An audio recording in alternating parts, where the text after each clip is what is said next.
some restrictions that he puts on it. He's only going to rain manna from heaven one time a day. Everybody's got to get it how they live. And that manna is only going to last for 24 hours. Now imagine if you anxious and you trying to feed a family of 6 and you don't know where your next meal is going to come from, and you in the desert, you're going to probably try to pack some stuff away. The food went bad, it turned into maggots, it stank up your house. And what if you old and you don't really have the ability to get enough for your daily bread, right? So you might just get just enough, right? And then be starving the rest of the day. Because he said he ain't raining no more, just one time a day, right? So that verse that you read, what happened there was the people decided that they were going to make sure that everybody was straight. The people who had a lot made sure that the people who had little got what they needed for that day, right? So, but in the moment, what he's trying to communicate first is that everything that comes to the believer, both the Old Testament believer and the New Testament believer, comes from God.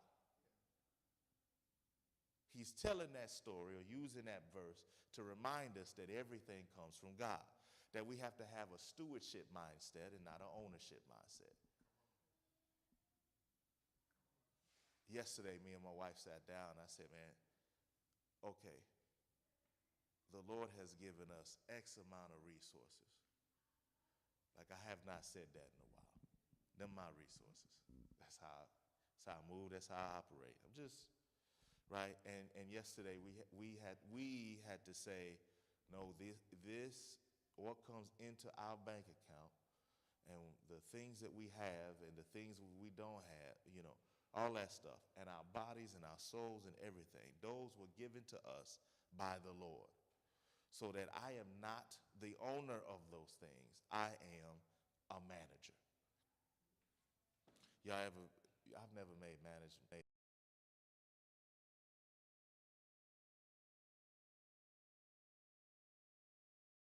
Has anybody here been a manager somewhere?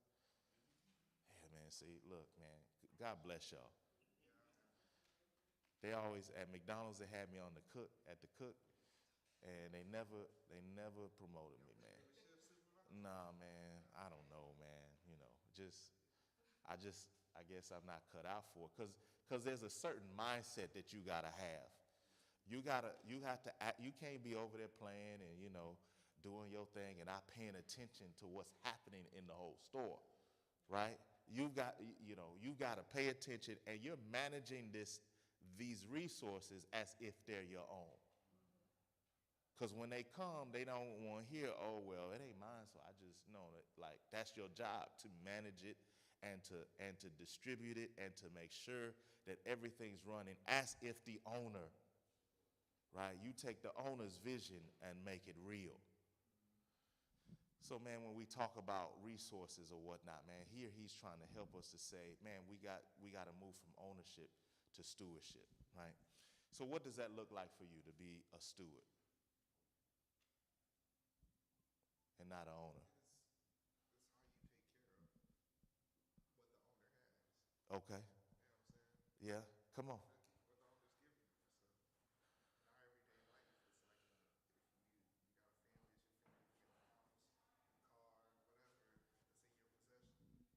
Yeah. Yeah.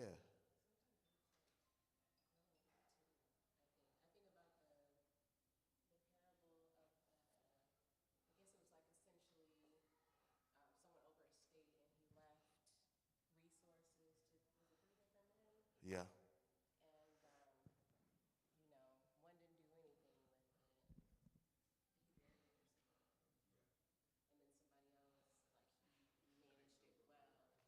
Yeah.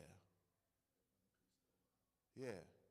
So in your life, I mean, y'all, the one thing I think we all could probably stand to do better is, y'all know that's what a budget's for. When you get your money in, see, one of the things I'm realizing is, man, in order for me to be free to be a giver and to eagerly give, I got to get the other, we worried about the 10 or 15 or 20, but I got to get the other 80% together, right? I got to understand see, y'all see that did y'all see that my? I'm just telling you, man. Where, where, right, where God's resources, what I'm doing with it. What am I doing with these resources? Like, where are they going? And is that the plan that God has or the vision that God has for these resources? You with me? Number one reason why you budget is so that you are able to say to God, I'm doing what it is that I'm doing, that I'm supposed to do with what belongs to you. Number one reason. Now, of course, there's some other health benefits and other things that come across and reasons why. But the number one reason is so that you're able to say to God, I'm doing what it is that you've planned for me to do with this, right? But the other thing is you got to have a conversation with the Lord. What does the Lord want me to do with the manna that he has given me from heaven? The thing about this, man, and you're going to fight this because I go to work and I work all them hours and whatnot. And, sometimes, man, you feel like, well, this is mine. But what you realize is there are people that work harder than you, that are smarter than you, that don't have what you have. And that the only difference between them is that God is the one who gives you what he gives you. And so just keeping that perspective, man, and keeping that thought process helps you in the area of giving. We're going to keep moving, all right? Because I want to get to the homework. Second, the Lord has given us the resources. This is the debatable one. Well, it's not debatable scripture. It's debatable with people. The Lord has given us the resources to take care of one another.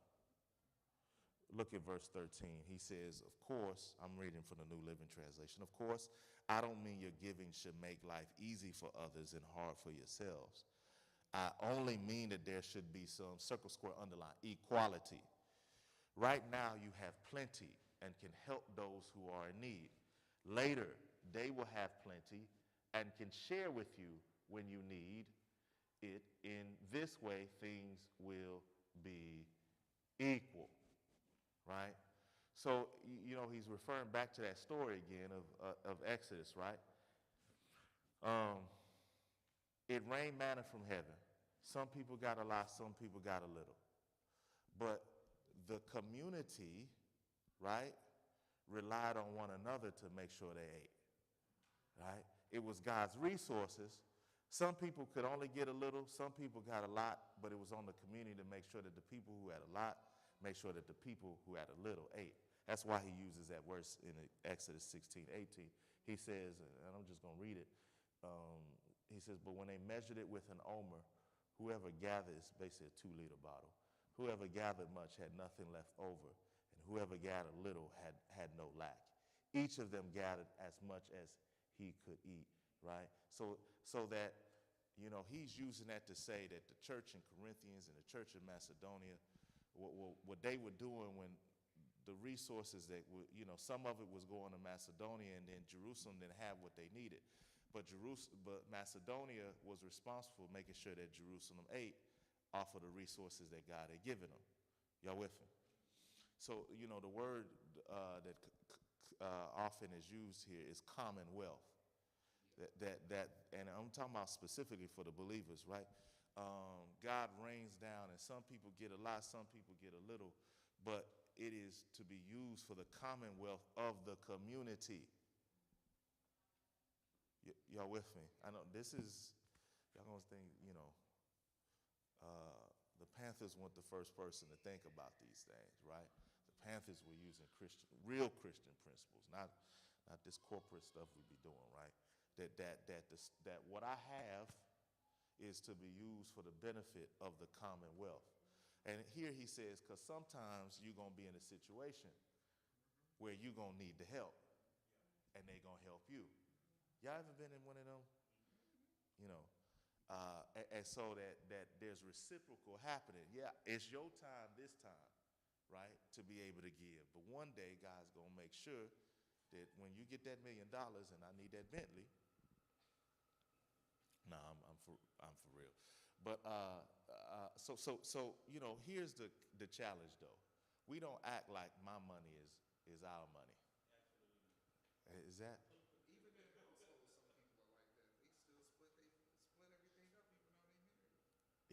Come on, y'all, let's talk about it. I mean, this is real stuff.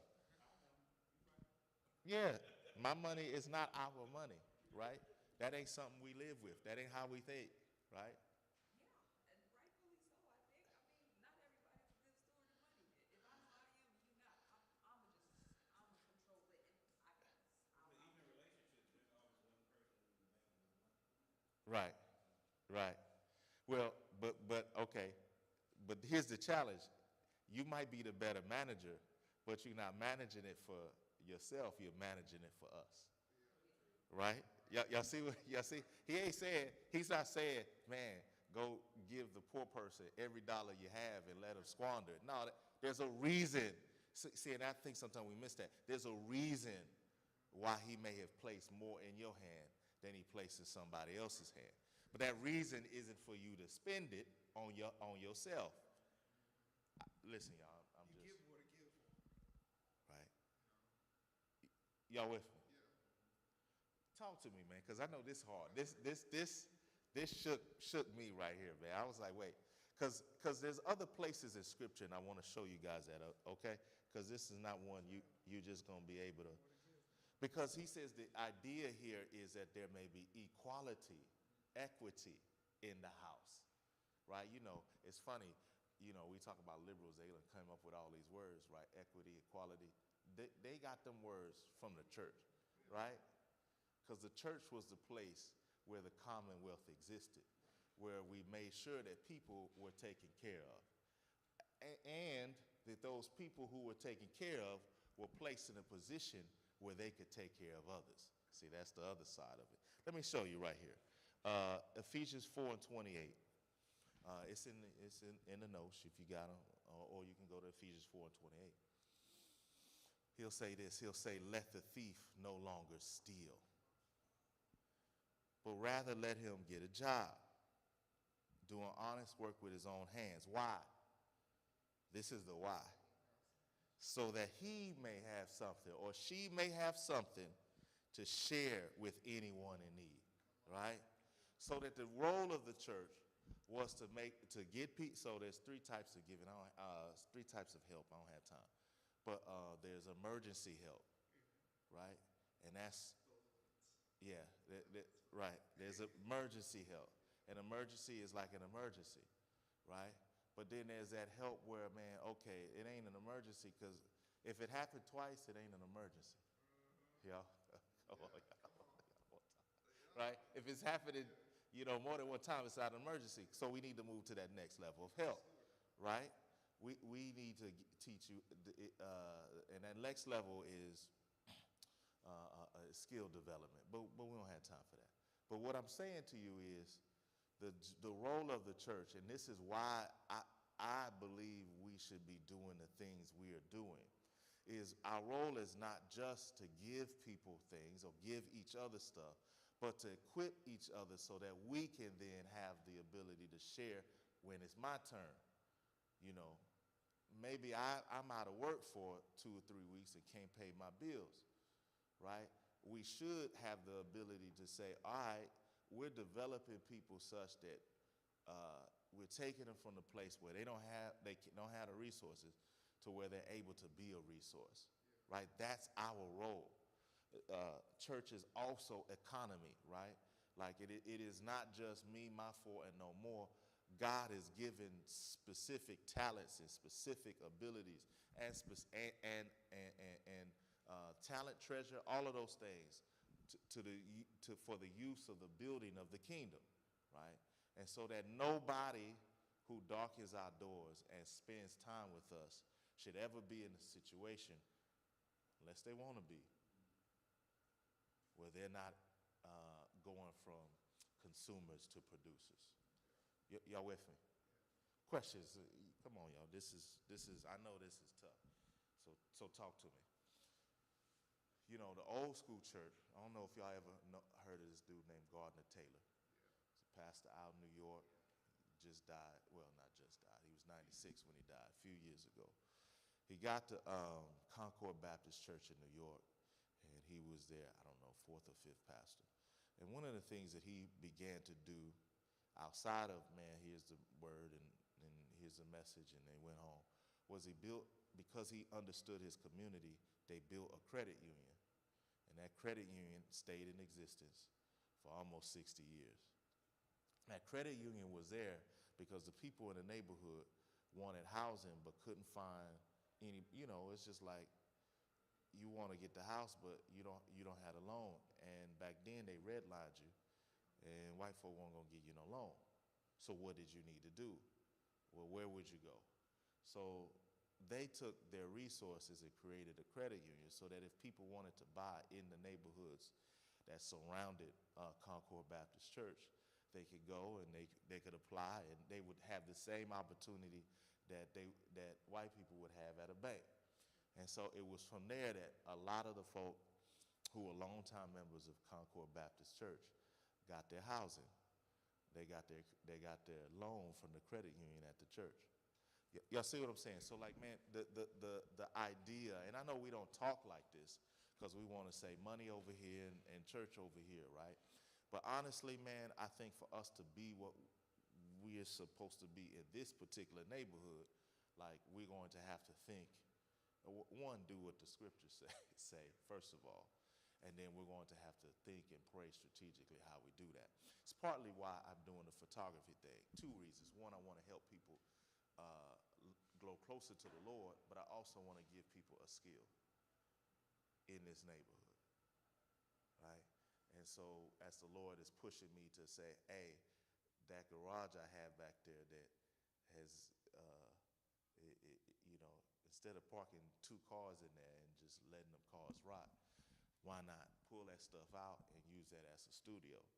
This is the Lord be challenging me, pushing me, because I think, I ain't gonna lie to you, my last garage, I didn't use it for the kingdom. I just store stuff in there, right? But it's as the Lord is working on me to say, hey, look, the resources I've given you are not yours, they're mine. With joy, what can you do to use what you have? We always waiting for, my wife and I always have this thing. We're like, well, when we get more, we'll give more. Yeah, y'all ever? Okay, I'm not trying to condemn nobody. I just want you to know that's what we say, right? And lately he's like, when you get more, you don't give more. Because I remember, can I talk? So I remember it was when there was one person in my household, me, right? And we went to 2 and to 2 incomes, and I still give at the level that I gave at 1 income.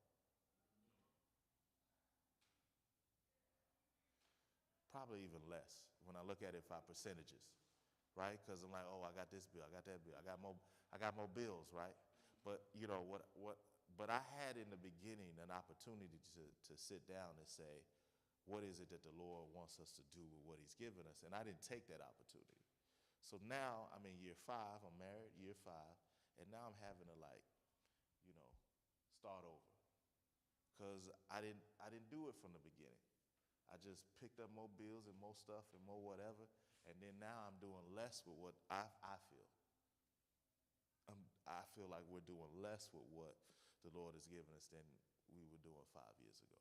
So listen, y'all, I want you to feel comfortable knowing that this is a challenge that we're all going to undertake. But I think that there's payoff in the end, and I want to show you guys that right here. The last thing I want you to see, it's in the notes, and then I'm going to give it over to y'all, is we can give our fair share. Because the Lord has given us the resources, because the Lord has given us those resources for a particular purpose, each of us has the ability to give our fair share, right? He says in verse 12 of chapter 8, whatever you give is acceptable if you give it eagerly and give according to what you have and not what you don't have. It's not equal giving, it's equal sacrifice. Y'all get what I'm saying? It's proportionate to what the Lord has placed in your neck of the woods. But each person's contribution, right, to whatever we say we're doing, whether it's to help an old lady, man, fix her car, or if it's, man, to start a whatever it is, each person's contribution is honored by the Lord. And it's not a competition about who gives more, who does. No, it ain't none of that, man. It's we all have a part to play, and we all have a proportionate part to play. Does that make sense? So, man, this is something. If y'all have your there's a quote in here, because I can't tell you what to give and how much to give, right? That's what the Lord does, right, on your heart. But man, there's a quote by Tim Keller, and I'm just going to read it. It says, "A generous heart is one that's joyously, proactively, aggressively is looking for ways to give away your money. And you don't stop at 5%, 3%, 10%. You don't stop until it's made a measurable difference in the way you're able to live your life. When you're able to eat, when it makes a difference in the way you're able to live your life, where you're able to eat, where you're able to go on vacation, how you live. You don't stop until then, and you like it because until then, that's the way your heart operates. You can't be sure you're not greedy or materialistic because it's a matter of the heart, right?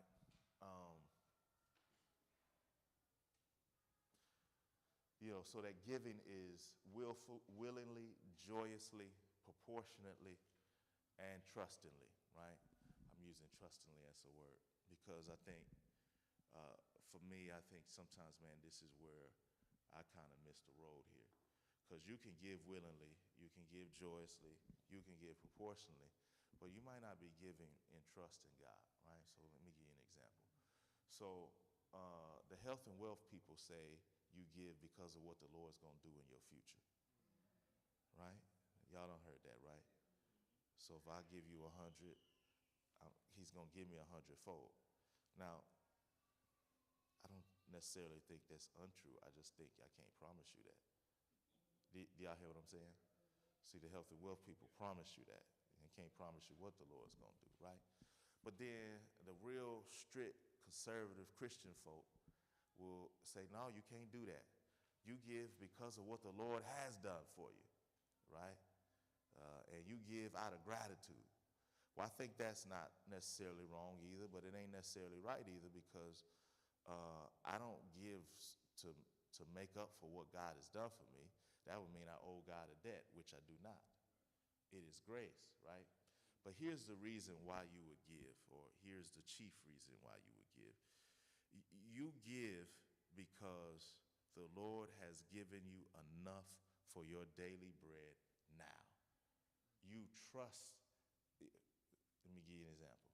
All right. So health and wealth, pass. Future. Real conservative folk, pass. Christian folk, present. Let me give you an example. So I have $400 in a bank account, right?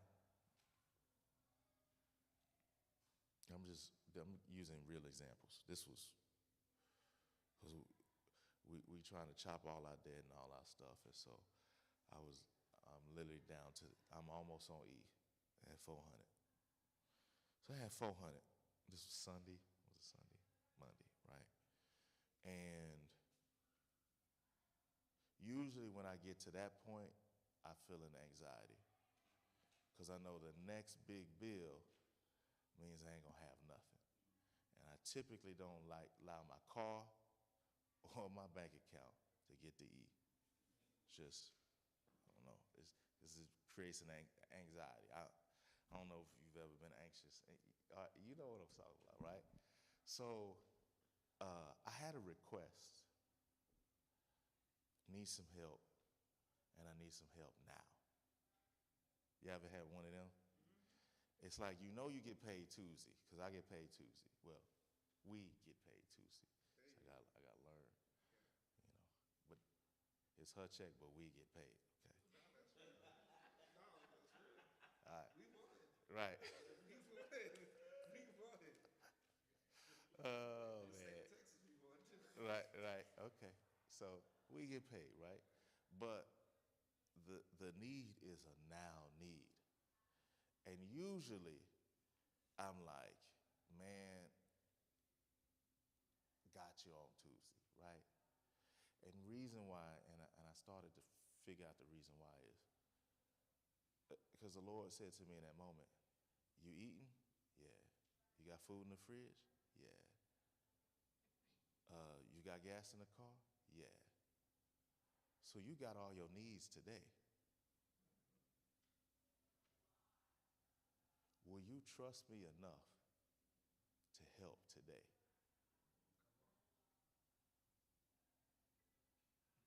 See, we give because the Lord takes care of our daily bread.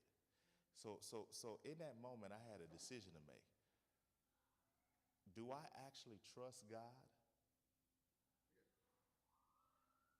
that since He's given me enough for today, that I'll be okay tomorrow? Or am I gonna hold back and say, no, I'll wait till whatever comes on Tuesday comes. And see, in those moments of giving, you're having to trust God that since He is the one who takes care of your bread today, that you're content, that you're taken care of, that you're able in that moment to help, knowing that since God is taking care of you today, if tomorrow comes, He'll take care of you tomorrow.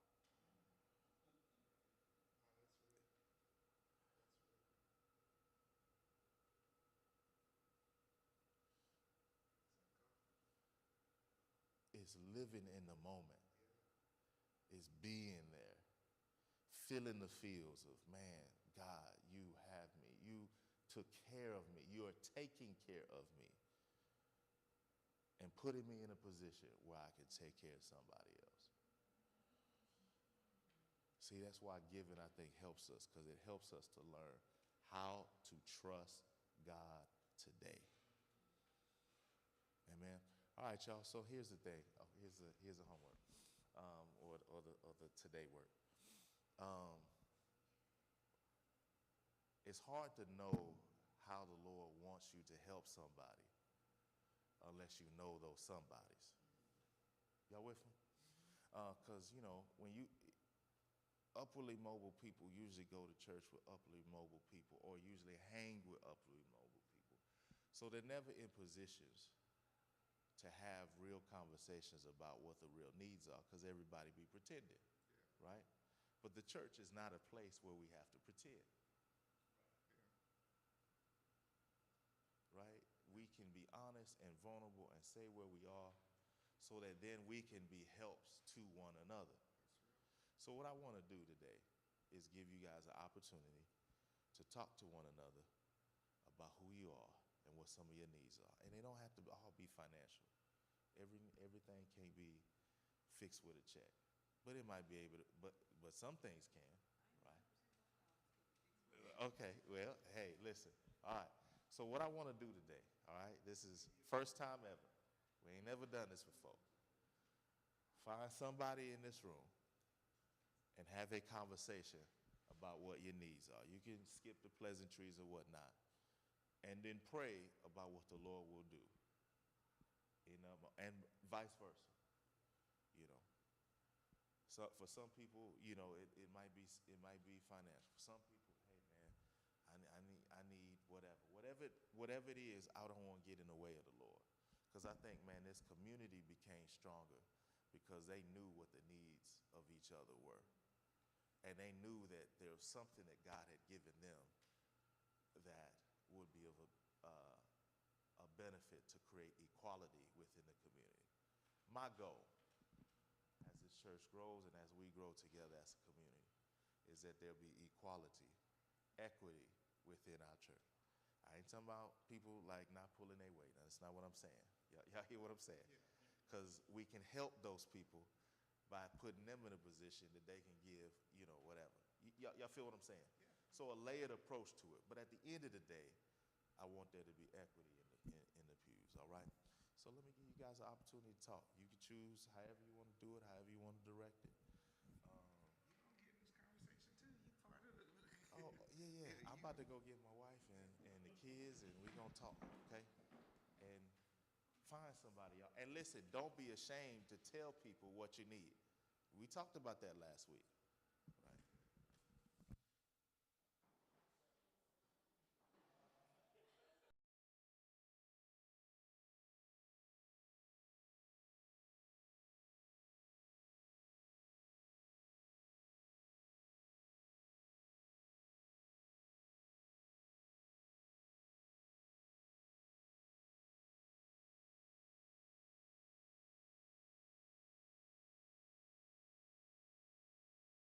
Kinfolk, thank you for joining us today. And if this message has blessed you, like, share, or subscribe. And if you're on YouTube, click the bell notification so that you can receive anything new that we get. And for the rest of you, man, if this has blessed you in any way, would you do me a favor? Would you go to resurrectionhouston.org/give and give liberally? And for the rest of you, we'd like to see you join us